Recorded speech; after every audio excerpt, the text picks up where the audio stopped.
My phone buzzed just as I was pulling my hair into a loose bun, ready to head out for a quiet dinner with my husband. It was my birthday, and while I hadn't planned anything big deep down, I had hoped for at least a call from my parents. When I glanced at the screen, my chest tightened. Before we begin, drop a comment and tell us where are you from and from which city you're watching our videos. And after watching the whole video, don't forget to tell us, what would you do in this situation? Be honest, tell me in the comments below. We read every comment. Let's begin. Sorry, we're busy with your sister's dinner tonight. We'll catch up later. Happy birthday, that was it. No phone call, no warmth. Just a flat message reminding me yet again that my sister Claire was the center of their universe. My fingers trembled around the phone, but I didn't respond. I just set it face down on the counter, forcing myself not to cry. Who was that? My husband Daniel asked, stepping out of the bedroom with his blazer half-buttoned. He always looked put together, but tonight there was something different in his tone. Measured, almost cautious. I gave a weak smile. Mom, she's busy with Claire's dinner. Again. Daniel's jaw tightened, but he didn't push. He knew. He'd seen it for years. The way my parents treated me like an afterthought while showering Claire with praise and attention. Still, he walked over, kissed my temple, and whispered, "They don't deserve your tears." I swallowed hard and nodded, though my throat burned. We drove in silence, the city lights blurring outside my window. I couldn't shake the weight pressing down on my chest. My own birthday and my family couldn't spare an evening. I felt invisible, like I always had. At the restaurant, Daniel insisted on taking the seat with his back to the ocean so I could face the view. I stared out at the rolling waves, pretending their rhythm was soothing, but inside I was spiraling. The waiter poured us wine, set down the menus, and left. Daniel reached across the table, took my hand, and said softly, "You deserve better than the scraps they give you." My eyes watered. But before I could answer, he pulled a sleek folder from his briefcase and slid it across the table. Confused, I blinked at it. "What's this?" "Open it," he said, his lips curving into a rare, mischievous smile. I flipped it open and froze. Inside were glossy documents stamped with a seal I didn't recognize at first, until I read the header. Property deed, oceanfront residence, Malibu. My breath caught. "Daniel." "It's ours," he said, leaning in. His voice was steady, almost proud. "Happy birthday, Emily. I wanted to give you something that no one can take away from you. A place that's yours, where their opinions don't matter." My hand flew to my mouth. A beach house in Malibu. My family had always treated me like the unsuccessful daughter, the one who just married well. But this wasn't just a house. It was proof that I wasn't the failure they painted me to be. Tears blurred my vision as I whispered, "Daniel, this is too much." "No," he cut me off gently. "This is exactly what you deserve." After dinner, we drove straight there. My hands shook as I unlocked the glass doors, stepping barefoot onto the polished wood floors that opened to a sweeping view of the Pacific. Moonlight shimmered across the water, spilling through the windows like silver fire. Daniel wrapped his arms around me from behind. "Happy birthday, Emily." In that moment, something hardened inside me, not bitterness, but resolve. For years, I had begged for scraps of affection from my family, humiliated myself trying to win their approval. But standing there in my beach house, I realized I didn't need them. Not anymore. I pulled out my phone. Daniel raised a brow. "What are you doing?" I smiled faintly, opening the family group chat. My mother, father, and Claire were always active, sending photos of their perfect dinners, their expensive wine nights, their endless celebrations. This time, it would be me. I snapped a photo of the view, endless ocean framed by the glow of our new living room. Then I typed just 4 words, "Celebrating differently tonight," and I hit send. It took less than a minute. My phone lit up like fireworks. Claire. "Wait, whose place is that?" "Mom." "Emily, what do you mean?" "Celebrating what?" Dad, where are you? I didn't reply. Daniel chuckled low in my ear. Looks like you finally have their attention. But I wasn't smiling. My chest was pounding not from fear but from something sharper, something more intoxicating. For once, they were the ones chasing me, and it felt incredible. The sound of waves crashing outside should have been soothing, but my phone wouldn't stop buzzing. I glanced at the glowing screen. 20 missed messages in less than 5 minutes. The family chat was exploding. Claire. Seriously, where are you? Whose house is that? Mom, Margaret. Emily, don't be dramatic. Just tell us. Dad, Robert. Is this another one of Daniel's rentals? Don't embarrass yourself. Daniel leaned back on the couch, his arms stretched lazily across the cushions. They're spiraling, he said with a grin. You've got them right where you want them. But my pulse hammered in my ears. Years of being dismissed, overlooked, and belittled, it all came rushing back. My parents never believed in me, never gave me an ounce of credit. And now? Now they were scrambling to make sense of the one thing they never expected, me standing on my own 2 feet. I typed slowly, deliberately. Me. It's not a rental. It's home. And then I put the phone down, refusing to explain further. Daniel poured 2 glasses of champagne he'd pulled from the fridge. He handed me one and said, "To celebrating differently." We clinked glasses, the sound sharp and satisfying. I took a long sip, savoring the bitterness that melted into warmth, and for the first time in years, I felt powerful. The phone buzzed again. A video call this time, from Claire. Answer it, Daniel said calmly, his eyes steady on mine. I hesitated but swiped. Claire's face filled the screen, perfectly made up even at night. Behind her, I could see the glow of my parents' dining room, crystal glasses lined up on the table, a cake in the background, Claire's dinner, the one they'd chosen over my birthday. Her voice was sharp. Emily, what's going on? Why are you posting houses like that? I lifted the phone slightly, angling it so the view behind me, floor-to-ceiling glass, the endless stretch of ocean, dominated the screen. Because this is where I'm celebrating, her jaw dropped. You're lying. Daniel leaned into the frame, his voice calm but unyielding. No, she's not. For a moment, Claire faltered. I watched her eyes flicker with something I rarely saw. Envy. Then came my mother's voice, muffled but insistent in the background. Let me talk to her. Claire turned the camera. Margaret appeared, her face tight, eyes narrowed. Emily, why didn't you tell us about this? I clenched my jaw. Because you were too busy with Claire's dinner. The silence that followed was deafening.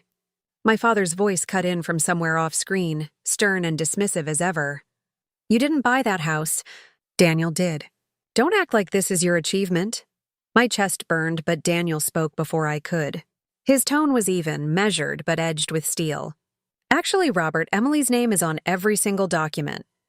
Half the payment came from her own investments, the ones she built while you all were busy pretending she'd never succeed. The line went quiet. I could practically hear the collective gasp. My mother's lips parted, but no sound came out. Claire blinked rapidly, her perfect composure cracking. I didn't give them time to recover. You didn't even call me on my birthday. But tonight I'm not the forgotten daughter. I'm not the one you dismiss. I'm standing in my home, celebrating with someone who believes in me. With that, I ended the call. My hands shook, but not from fear, from adrenaline. From finally saying the words I'd swallowed for years. Daniel reached over, gently covering my trembling hand with his steady one. You just turned the tables, Em. They're the ones scrambling now. I exhaled shakily, staring out at the moonlit waves. And he was right. For once, I wasn't chasing their approval. They were chasing me. The phone buzzed again, message after message lighting up the screen. Mom. Emily, we didn't mean to hurt you. Can we talk? Dad, don't be childish. Call us back, Claire. You could have at least told us first. This is so petty. I laughed, the sound harsh even to my own ears. Petty? After years of being treated like a shadow? Daniel tilted his glass toward me. Let them stew. Tonight's yours. And so I let the phone buzz until the battery drained, until the screen went black. I wasn't going to let them steal this moment.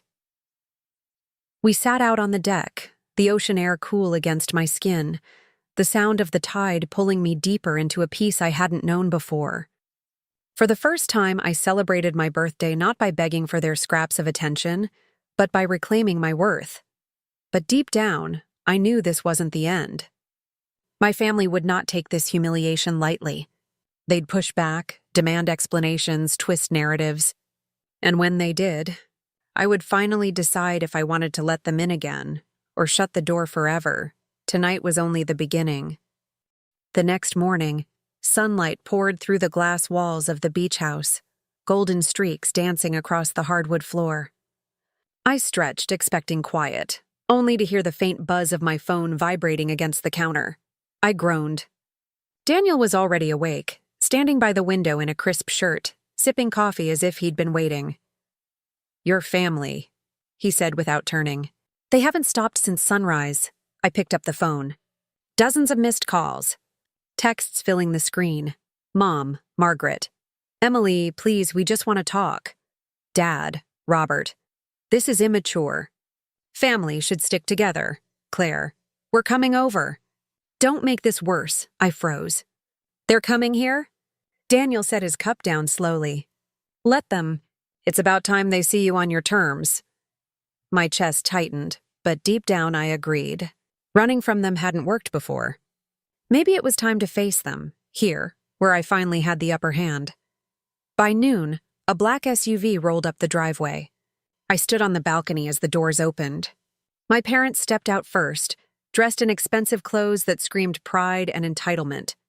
Claire trailed behind, phone in hand, already recording, her lips curled into a smug half-smile. Daniel appeared beside me, calm as ever. You don't have to open that door if you don't want to. But I did. I wanted to. I opened the glass door just as they reached the steps. The ocean wind whipped my hair back, my heartbeat loud in my ears. Emily, my mother said sharply, her voice already trembling. Why would you blindside us like this? I held her gaze. You mean by having a life outside your dinner table? Claire scoffed. Oh, come on. You don't even like the beach. This isn't you. You're just trying to one-up me. She lifted her phone. Everyone can see how ridiculous this is. Her words cut, but not the way they used to. Instead, they fueled me. I stepped forward. Ridiculous? You mean finally being seen? For once, I'm not sitting in the shadows while you soak up all the spotlight. And you... I turned to my mother, my voice sharp. You didn't even call me on my birthday. You threw a dinner for Claire instead. Do you know how that feels? My mother's lips parted, but no words came out. Then my father broke the silence, his tone firm and dismissive. You're blowing this out of proportion. A house doesn't change anything. Daniel bought this, not you. Daniel's voice cut in, smooth and controlled. Actually, Robert, Emily bought half. Her investments have been growing for years, but you never cared enough to ask. The color drained from Claire's face. My father's eyes narrowed, but he stayed quiet. My mother glanced between us, clearly unsettled. I took a step closer, my voice trembling with restrained emotion. You've spent years treating me like I'm nothing. Like I'll never measure up to Claire. But look around. I gestured to the glass walls, the endless horizon beyond. This isn't Daniel's achievement. This is ours, mine. For once, they had no comeback. Just silence, broken only by the crash of waves below. Claire finally muttered, You could have at least told us before blasting it online. I laughed bitterly. Why? So you could belittle me in private instead of scrambling in a group chat? Daniel placed a hand on my shoulder, grounding me, steadying me. My father's jaw tightened. Family is family. Don't forget who raised you. I swallowed the lump in my throat, anger and hurt warring inside me. Raised me? You raised me to believe I wasn't enough. To beg for crumbs while Claire got the feast. Well, those days are over. The silence stretched, heavy and suffocating. For the first time in my life, my family looked small before me. Hesitant, unsettled, almost powerless. Finally, my mother whispered, Emily, can we at least come inside? I glanced back at Daniel, then at the shimmering ocean behind him. The truth hit me like a wave. I held the power now, and maybe, just maybe, I wasn't ready to let them in. "I think you should leave," I said quietly but firmly. "This house is my safe place, and you don't get to ruin it." Their faces fell, a mixture of shock and disbelief. Claire lowered her phone, stunned. My father clenched his jaw, my mother's eyes watered, but I didn't flinch. Daniel stepped beside me, his arm brushing mine. "You heard her." His voice was final, absolute. My family turned slowly, retreating back toward the SUV. For once, their shoulders weren't high with arrogance. They slumped. I watched them drive away, my pulse pounding, my hands shaking, but my chest lighter than it had ever been. For the first time, I hadn't let them decide my worth. I had. And the silence they left behind was louder than any words they could have spoken. The driveway was empty again, the black SUV just a memory against the endless stretch of coast. I stood at the balcony railing, my hands gripping the cold steel, the ocean roaring beneath me like it was applauding what had just happened. Daniel slipped an arm around my waist. His voice was quiet, steady. "How do you feel?" I exhaled, the breath trembling out of me. Lighter. Like I finally said everything I've swallowed for years. And it was true. For so long, I'd been waiting for my parents to validate me, to treat me as more than the forgotten child. But today I didn't need them. I had stood tall, looked them in the eye and told them the truth. For once, I wasn't the one begging. They were. The phone buzzed on the counter inside. "A new message, Mom. Margaret. We didn't mean to hurt you. We want to make things right." I stared at the words. A year ago, even a month ago, I would have leapt at this. I would have driven across town just to hear them say those words in person. But now I saw it differently. They weren't apologizing because they realized my worth. They were apologizing because they lost control. Daniel walked over, picked up the phone, and read the message. He set it back down without a word, his eyes meeting mine. He didn't tell me what to do. He didn't push me either way, he just let me choose. And that silence gave me the answer. "I don't need them to make things right," I whispered. "I need me to keep things right," Daniel smiled faintly. "Then that's what we'll do." We spent the rest of the afternoon barefoot on the sand, the ocean pulling at the edge of our footprints, erasing every trace behind us. Each wave that washed over my toes felt like it was cleansing me, stripping away the years of feeling small, of being overshadowed. When the sun began to sink, casting the sky in streaks of orange and gold, I snapped another photo, the waves crashing, the horizon endless. I posted it without words, no explanation, no caption, just the image of where I stood now. The family chat lit up again, questions flying, demands for answers. But I didn't even open it. I deleted the thread instead. It felt like slamming a door on years of pain. That night, Daniel grilled fish on the deck while I poured us 2 glasses of wine. We ate under the stars, the sound of the ocean carrying through the air, and for the first time in my life, I didn't feel like I was missing something. I wasn't the daughter who got overlooked. I wasn't the sister who came second. I wasn't the woman waiting for approval. I was Emily Carter. And I had my own life, my own happiness, my own worth. As I leaned into Daniel's shoulder, I realized something deeper. Revenge wasn't about destroying them. It was about freeing myself. And I had. The waves kept crashing. The stars kept burning. And in that silence, I finally celebrated a birthday that belonged to me. Not to them, to me.